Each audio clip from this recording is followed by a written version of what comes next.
أعوذ بالله من الشيطان الرجيم بسم الله الرحمن الرحيم.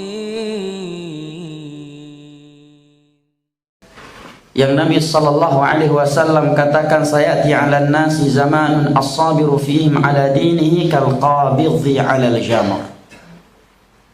Akan datang suatu masa di mana orang yang berpegang teguh di atas agamanya, yang memegang dan menggenggam prinsip-prinsip agamanya di saat itu, dia akan merasakannya seperti menggenggam bara api. Tetapi Nabi SAW berikan berita gembira untuk orang yang seperti itu. Orang-orang yang berpegang teguh di atas sunnah, yang rasanya seperti menggenggam bara api, kiri kanan depan belakang. Dia dibully, dicemoohi, dicandai oleh kawan-kawannya. Baru berusaha ingin insaf, baru berusaha ingin taubat, tiba-tiba kawannya ledein. Sejak kapan bro jadi ustad? Nggak jadi lagi ke masjid dia, digituin sama kawannya. Ya? Baru sedikit melara jenggot dan ditertawain sama kawannya. Ente kau jadi ustad kau? Ya apa mas? Jadi ustad? Kayaknya nggak pernah belajar deh. Sama aja sama kita. Kau udah jadi ustad? Langsung hilang besoknya jenggotnya. Atau diupdate dikit.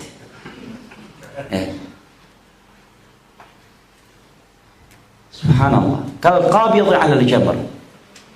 Bahkan yang lebih parah dari itu adalah masalah akidah. Orang yang berpegang teguh di atas aqidatus salaf, yang beriman tentang istiwanya Allah, dikatakan Wahabi. Pada itu akidah yang disepakati oleh para sahabat, para tabi'in, tabi'ut tabi'in, dan 4 mazhab tentang akidah istiwanya Allah Jalla wa'ala sesuai dengan keagungannya, tidak menyerupai sifat makhluknya. Di beberapa tempat orang yang memiliki keyakinan seperti itu dan berani menyampaikannya bisa-bisa diusir dari suatu kampung. Itu baru menyatakan dia beriman tentang sifat istiwa tanpa ta'wil. Bisa-bisa diusir dalam suatu kampung. Kalau dia tidak ikut suatu ritual yang bertentangan dengan agama Allah, bisa-bisa dia dipermasalahkan di suatu tempat. Berita gembira dari Nabi untuk orang yang seperti ini, kata beliau, lil 'amilil wahid minhum ajru 50 rajula. Bagi orang yang seperti ini pahalanya 50 orang laki-laki. Para sahabat pun bertanya, 50 orang laki-laki perbandingan mereka ataukah perbandingan kami wahai Rasulullah? Nabi menjawab, bal minkum, bahkan perbandingan kalian. Dan Nabi SAW bersabda, wa ju'ilatiz zillatu was-sagharu 'ala man khalafa amri. Sesungguhnya kehinaan dan kerendahan itu akan menimpa orang-orang yang menyelisihi perintahku, menyelisih urusanku. Nabi SAW juga bersabda, man 'amila 'amalan laysa 'alaihi amruna fahuwa radd. Barang siapa yang melakukan suatu amalan yang tidak sesuai dengan petunjuk kami, maka amalan tersebut tertolak. Hadis riwayat Imam Muslim dari Aisyah radhiyallahu anha. Terlebih lagi seorang yang hidup di akhir zaman, yang penuh dengan syubhat dan syahwat, dia bisa kokoh, bisa istiqamah di atas sunnah Nabi. Ini nikmat yang luar biasa, jemaah. Nikmat yang luar biasa. Karena itu bukan hal yang mudah. Oleh karena itu kita melihat orang yang di dalam sunnah ini datang pergi. Ada orang-orangnya mungkin dia yang mengajak kita kepada sunnah. Begitu kita udah kenal sunnah, malah dia yang hilang.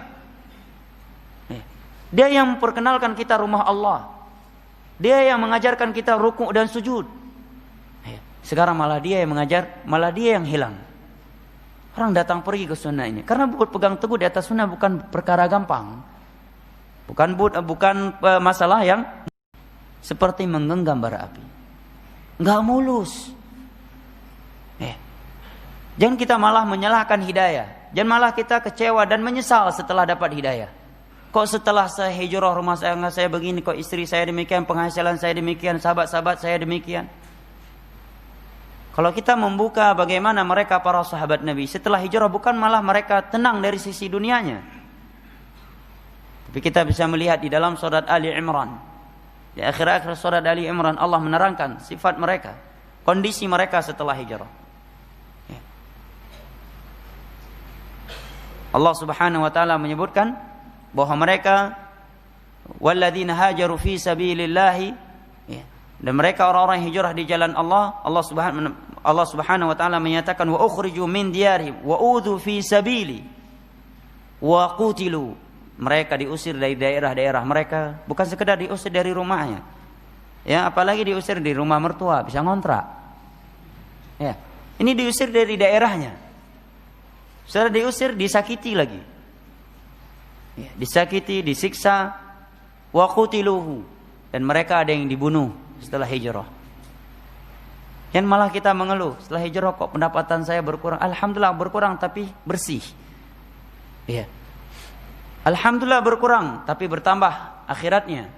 Yang tadinya kita paling tidak mampu sholat tahajud, sekarang Masya Allah, sekali tidak sholat tahajud, sekali absen tahajud, merasa bersalah. Walaupun itu masalah sunnah.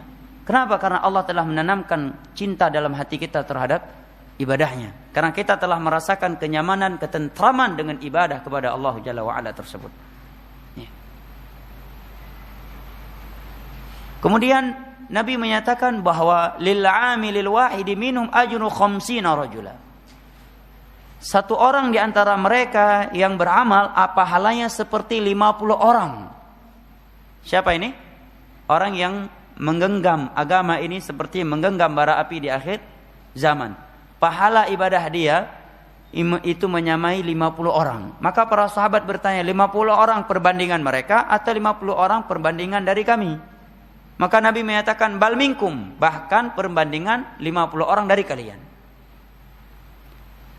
Namun di sini ada sebuah faedah ilmiah yang hendaknya disebutkan setiap kali hadis ini disebutkan, agar tidak terjadi kekeliruan di dalam memahaminya yang fatal, karena ini berkaitan akidah. Yaitu sebuah faedah dari Imam Ibnu Hajar Al-Asqalani rahimahullahu taala, bahwa penyebutan Nabi SAW di akhir zaman nanti ada orang-orang yang berpegang teguh di atas sunnahnya, seperti menggenggam bara api, pahala dia dalam melakukan suatu ibadah itu menyamai 50 orang dari para sahabat Nabi, tidak menunjukkan bahwa akan ada orang-orang yang lebih afdal daripada para sahabat Nabi setelah mereka. Karena penyebutan pahalanya lebih banyak bukan berarti lebih afdal, karena keutamaan bertemu dengan Nabi dan beriman kepada beliau serta mati di atasnya itu sebuah keistimewaan, sebuah keutamaan yang tidak akan pernah bisa diraih oleh orang-orang yang datang setelah mereka. Oleh karena itu ketika Imam Ahmad rahimahullahu taala ditanyakan kepada beliau, mana lebih afdal, Muawiyah radhiyallahu anhu ataukah Umar bin Abdul Aziz? Kalau kita membuka sejarah, Umar bin Abdul Aziz seorang yang luar biasa, raja yang sangat adil. Ada yang bertanya kepada Imam Ahmad, mana lebih afdal, Umar bin Abdul Aziz ataukah Muawiyah? Apa yang dijawab oleh Imam Ahmad? Kata beliau, satu butir debu yang menempel di hidung Muawiyah ketika berjihad bersama Rasulullah SAW itu tidak bisa dinilai disaingi oleh seluruh Umar bin Abdul Aziz. Keutamaan sahabat Nabi SAW. Dan Nabi bersabda, "Law anna ahadum anfaqa mithla Uhudin dhahaba lama balagha nisfa muddi ahadihim." Andai kata manusia ini menginfakkan emas sebesar gunung Uhud, gunung yang paling besar ya di bumi Arab, itu belum menyamai setengah mud emas yang diinfakkan oleh para sahabat Nabi. Satu mud itu arba'atu amdad.